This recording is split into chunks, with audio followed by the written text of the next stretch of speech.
Olá a todos, graça e paz.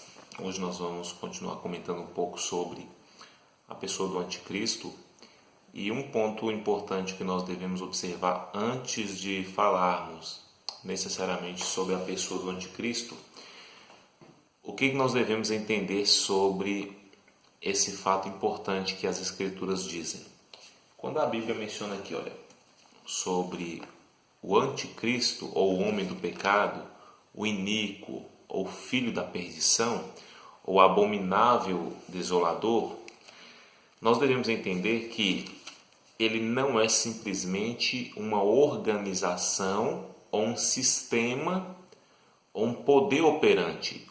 Esse poder operante que agora muitos pensam ser o anticristo é o que o apóstolo Paulo chama de mistério da injustiça, mistério da iniquidade, o que o apóstolo João também menciona.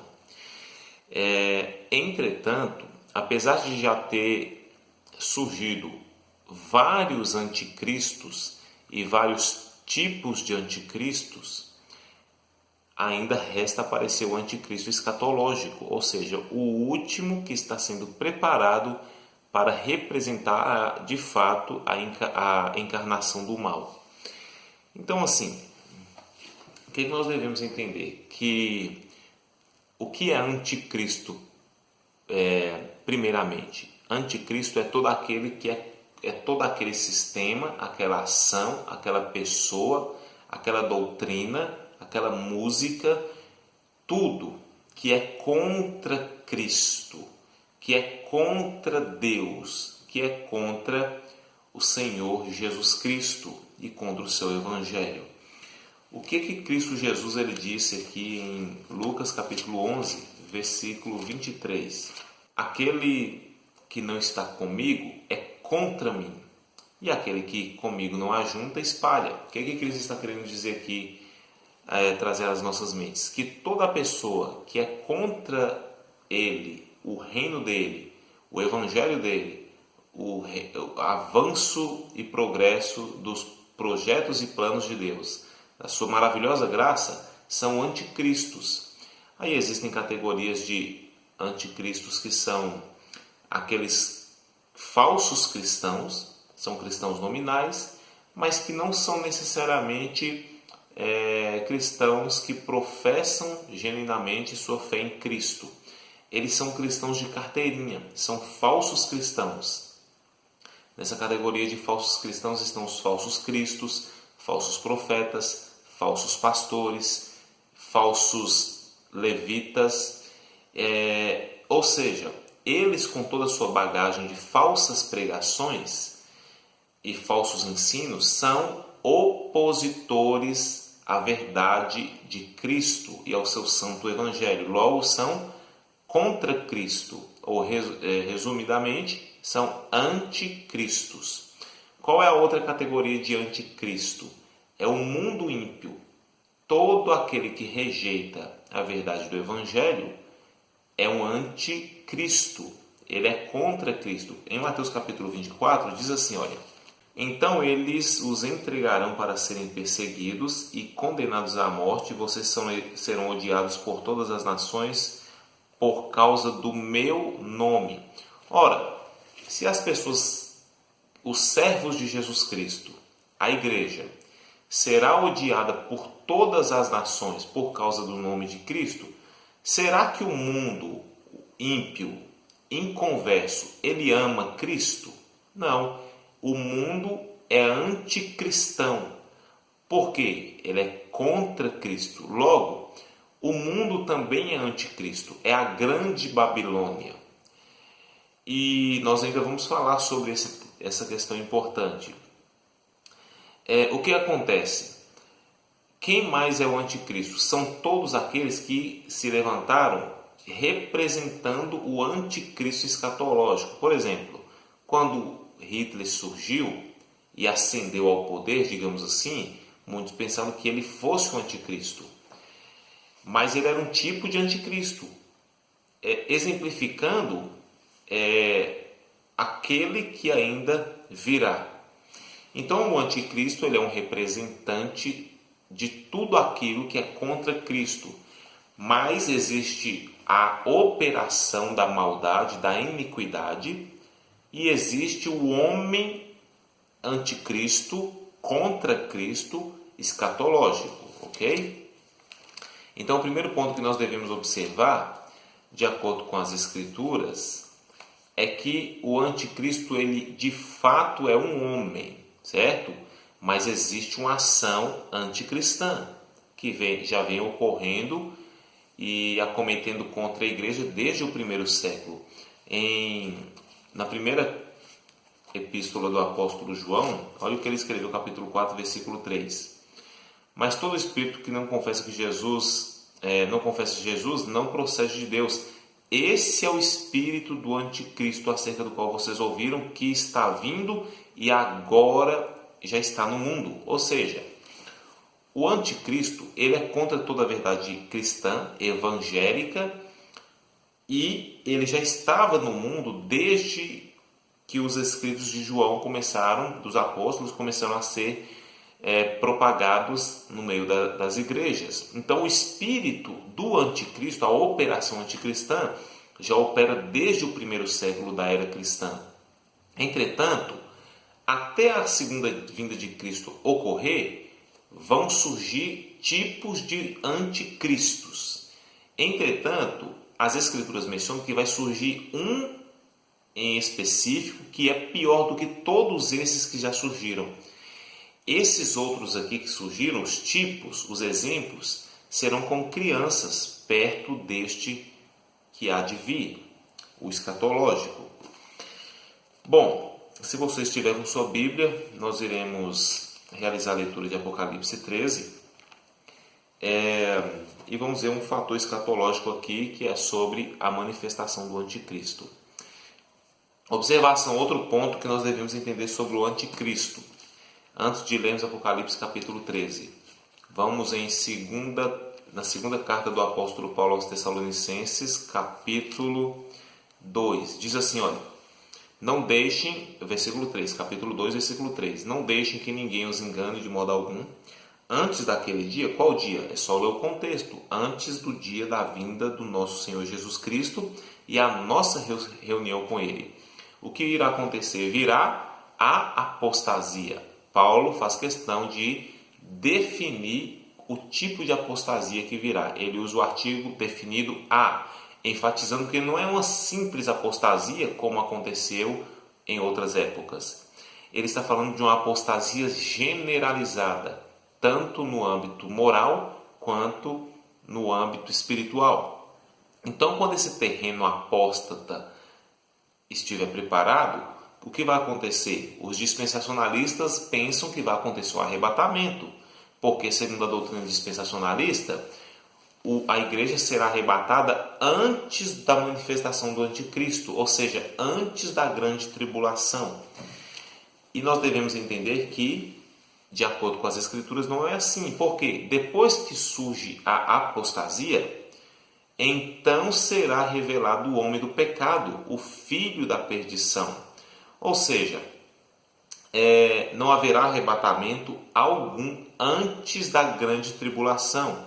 Porque depois da apostasia surge o homem do pecado. Então aqui nós devemos entender que de fato é um homem. E o segundo ponto que eu estava mencionando é que eu vejo muitas pessoas aqui pelo YouTube, em artigos na internet, no Facebook, grupos do WhatsApp, batendo as suas cabeças na parede, arrancando seus cabelos, rolando pelo chão, buscando saber a identidade do anticristo. Ou seja, eles querem chegar o mais próximo possível, através das suas pesquisas e deduções, saber quem é o anticristo. E isso não é muito saudável para em suas pesquisas, realizar isso. Por quê? Porque pode cair num devaneio. O Ortega Hernandes pensou que ele era a reencarnação de Jesus Cristo e que o Barack Obama era o anticristo. E o que aconteceu? Se as Escrituras dizem que é Cristo que vai derrotar o anticristo, o Ortega Hernandes disse que ele é a reencarnação de Jesus Cristo e o Barack Obama o anticristo, o que o Cristo Ortega Hernandes tentou fazer com o anticristo Barack Obama? Tentou matá-lo. E o que aconteceu com o Cristo Ortega Hernandes? Foi preso por tentar assassinar ninguém mais, ninguém menos do que o presidente dos Estados Unidos, na época, então. Bom, então, somente por esse ponto nós vemos que apareceu um falso Cristo, ou seja, o Ortega Hernandes, e nós vemos também o perigo que é você ficar tentando deduzir quem é o anticristo. Senão você vai cair num devaneio e numa ilusão e absorver e ensinar algo contraditório diante daquilo que as Escrituras nos apresentam. Então, qual é o ponto que nós precisamos entender? Que é muito perigoso você ficar procurando saber a identidade do anticristo. Por quê? Porque, segundo nós lemos nas Escrituras, ele vai se manifestar. Surgirá um momento que aquilo que está impedindo que ele apareça, nós vamos comentar sobre isso ainda, vai soltar as rédeas. Não soltar as rédeas porque não vai aguentar segurá-las, mas irá basicamente deixar o mal operar por um momento para voltar com mais força e firmeza posteriormente, certo? Então, assim, quando as rédeas forem soltas, o que vai acontecer? O anticristo vai se manifestar no seu devido tempo e ele vai dizer publicamente ao mundo que ele é uma espécie de divindade. Ele irá, à semelhança dos Césares, aclamar para si adoração, veneração e homenagem. E o que acontece? Nós devemos entender que quando ele se manifestar, ele vai se anunciar para o mundo. O apóstolo Paulo está dizendo aqui, olha, surge primeiro a apostasia e depois será revelado o homem do pecado, o filho da perdição. Precisamos procurar? Não. Por quê? Porque as Escrituras dizem que ele será revelado. Ele vai aparecer. Ele vai se manifestar. E as Escrituras aqui nos trazem características da ação e atividade deste homem, dizendo: este se opõe e se exalta acima de tudo que se chama Deus, ou é objeto de adoração, chegando até a sentar-se no santuário de Deus, proclamando que ele mesmo é Deus. Nós já fizemos uma breve observação deste versículo aqui no vídeo número 1 sobre o anticristo, tá certo? Bom, o que nós precisamos entender sobre esse ponto importante do anticristo, então? Ele vai se manifestar. Aí Cristo Jesus disse, olha, assim pois, quando virdes o abominável da desolação, ou seja, o anticristo, do qual falou o profeta Daniel, quem lê entenda, quem estiver nos montes que fujam, aliás, quem estiver na Judéia que fujam para os montes. Então, eu vejo muitas pessoas perdendo o seu precioso tempo, buscando saber mais a identidade do anticristo, procurando conhecer mais quem é o anticristo do que conhecer quem é Cristo Jesus. Existem muitos canais alarmistas aqui no YouTube, e esses canais o tempo todo eles ficam falando muito sobre nova ordem mundial, ficam falando muito sobre acontecimentos do mal, ficam falando muito sobre a elite global. Então eles passam mais tempo falando sobre o mal, passam mais tempo falando sobre os planos da elite global do que poderiam gastar falando sobre a pessoa de Cristo. O que o apóstolo Paulo nos ensina sobre isso aos Colossenses? O gnosticismo estava operando, uma mistura da filosofia greco-romana, do judaísmo e do cristianismo. Estava atacando a igreja. E o apóstolo Paulo, você acha que ele se preocupou em refutar os pontos do gnosticismo? Não. Ele fez questão de exaltar Cristo Jesus e sua supremacia. Acabou com o gnosticismo. No meu modo de ver, não é que você não deva falar sobre alguns pontos importantes, mas é muito desgastante você ficar o tempo todo frisando nessas questões do que enfatizar mais quem é importante, a verdadeira pessoa que deve ser sempre o centro e sempre será o qual é Cristo Jesus. Tá certo? Então nós vamos observar rapidamente aqui algo sobre o anticristo, é o vídeo número 2, que é um ponto e fator escatológico muito importante para nós. E assim, só falando sobre fatores escatológicos, o que eu quero dizer para vocês, eu estou transmitindo uma série escatológica do Sermão Escatológico de Cristo em Mateus capítulo 24 e 25 no Facebook. As lives eu anuncio no Facebook, nos dias que elas irão ocorrer, e assim, está sendo muito proveitoso, muito edificante. Já foram transmitidas 14 lives, 14 transmissões sobre esse tema do sermão escatológico. E assim, o que nós devemos observar lá? Que em nenhum momento nós vemos os escritores bíblicos anunciando qualquer arrebatamento secreto, invisível, parcial, iminente e pré-tribulacionista. De acordo com as escrituras, não existem. Ontem, no caso, hoje é quarta-feira, eu estou gravando esse vídeo na quarta-feira, ontem na terça-feira, falamos sobre o que as escrituras de fato falam sobre o arrebatamento da igreja. E analisamos o capítulo 24 de Mateus, o finalzinho. Na próxima transmissão lá no Facebook, iremos falar sobre, entrar no capítulo 25, certo? Bom, está com sua Bíblia aberta? Apocalipse capítulo 13. Nós vamos observar algo rápido, vai ser uma introdução sobre esse tema importantíssimo, sobre a questão do anticristo. E diz assim: a besta que surge do mar, ou que saiu do mar, que emergiu do mar. Besta aqui vem do grego therion, que significa animal terrível, espantoso.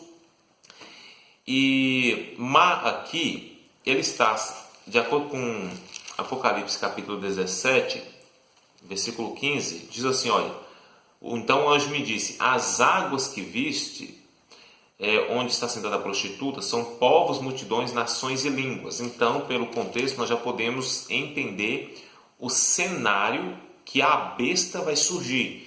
Ou seja, ela vai sair de dentre as nações, ela vai sair do meio dos povos. Mas o termo mais correto aqui para entendermos isso é o que as Escrituras falam sobre as nações. As Escrituras, no Salmo de número 2, fala que as nações elas tramam contra o Senhor. Inclusive no vídeo que eu gravei sobre, com o título O PT vai voltar, analisamos algo sobre este salmo. E aqui diz assim, olha, porque tramam as nações ou fazem alianças, o termo mais correto aqui é tramam, fazem alianças, porque fazem alianças as nações e os povos tramam em vão. Os reis da terra tomam posição e os governantes conspiram unidos contra o Senhor e contra o seu ungido. Olha, aí aqui em Apocalipse, nós vemos que a besta, o animal terrível, ele vai surgir das nações. Aí as Escrituras vai nos dar uma pista do que as nações fazem, os governantes fazem, o que os líderes mundiais eles fazem. Olha, eles fazem alianças, eles tramam em vão, eles tomam posição, os reis da terra, no caso os presidentes, tomam posição no sentido de que cada um é posto no seu devido lugar, e os governantes conspiram unidos contra o Senhor e contra o seu ungido, a saber, Cristo, né? E dizem, façamos em pedaços as suas correntes, lancemos de nós as suas algemas, ou seja, mostrando que existe uma ação de Deus que está restringindo a ação humana até um determinado momento, mas que em um certo ponto essas correntes elas serão arrancadas não porque o homem é mais forte que Deus, porque esses governantes sejam mais fortes do que Deus, mas pela própria vontade permissiva de Deus, ele irá soltar essas correntes para que, de fato, esse mistério da iniquidade, ele venha ter mais força. Apocalipse capítulo 20 diz isso, olha, lançou no abismo, capítulo 20, verso 3, fala do anjo descendo do céu, prendendo Satanás, e versículo 3, lançou no abismo, fechou e pôs um selo sobre ele, para assim impedi-lo de enganar as nações, até que terminasse os 1000 anos. Depois disso é necessário que ele seja solto, de quê? Solto da onde? Da cadeia, das correntes, das algemas, por um pouco de tempo. Então, pelo contexto, nós devemos entender que, e também juntando o Salmo de número 2, podemos entender que é o próprio Deus que está detendo agora a operação do mal. A vontade soberana de Deus, a vontade eterna e os decretos do Senhor está segurando essas correntes, impedindo que o mal aflore. Entretanto, chegará um momento que esse mesmo decreto de Deus, a sua soberania e a sua vontade permissiva, irá soltar essas correntes e então o mistério da iniquidade irá alavancar, o anticristo irá se manifestar aonde? No mar, do mar, ou seja, no cenário que os líderes estão tramando contra o Senhor. Logo, ele não irá surgir de repente ou como uma obra do acaso, uma surpresa. Ele irá surgir baseado no plano secreto dos homens, dos líderes mundiais, dos líderes globais, das alianças, dos tratados entre as nações. E eles pensam que estão pegando Deus de surpresa, quando na verdade o próprio Deus permite que o anticristo venha surgir. Então o que acontece? Olha, não pense você que o anticristo está surgindo porque ele se rebelou contra Deus, o diabo está furiosíssimo e quer mostrar travar uma guerra contra Deus. Não, Deus permite que estas coisas aconteçam. Ele irá permitir que elas venham a acontecer. A besta aqui no caso é uma referência ao anticristo, que na verdade já existia também um tipo de anticristo nos tempos de João, o imperador Tarjano, e muitos afirmam ser Nero, Domiciano, Tarjano. Então, eles foram tipos de anticristo, pessoas que se levantaram contra Cristo. Domiciano, ele mesmo, aclamou adoração e veneração para si. E nós vemos que a besta que ele vai surgir das nações, ou seja, as nações irão levantar este homem. E o versículo diz assim, o versículo 1, vi uma besta que saía do mar. Ok, nós já entendemos esse ponto. Vi uma besta, um animal terrível que surgiu das nações, ou seja, líderes e governantes anunciaram um novo líder. E ele tinha 10 chifres, 7 cabeças, com 10 coroas, uma sobre cada chifre, e em cada cabeça um nome de blasfêmia. Para a gente entender esse versículo 1, a gente vai precisar fazer a leitura do versículo 2 e também ler um contexto interpretativo, que é Daniel capítulo 2 e também Daniel capítulo 7 e Daniel capítulo 8. Diz assim o versículo 2, olha, a besta que vi era semelhante a um leopardo, mas tinha pés como os de urso e boca como a de leão. O dragão deu à besta o seu poder, o seu trono e grande autoridade.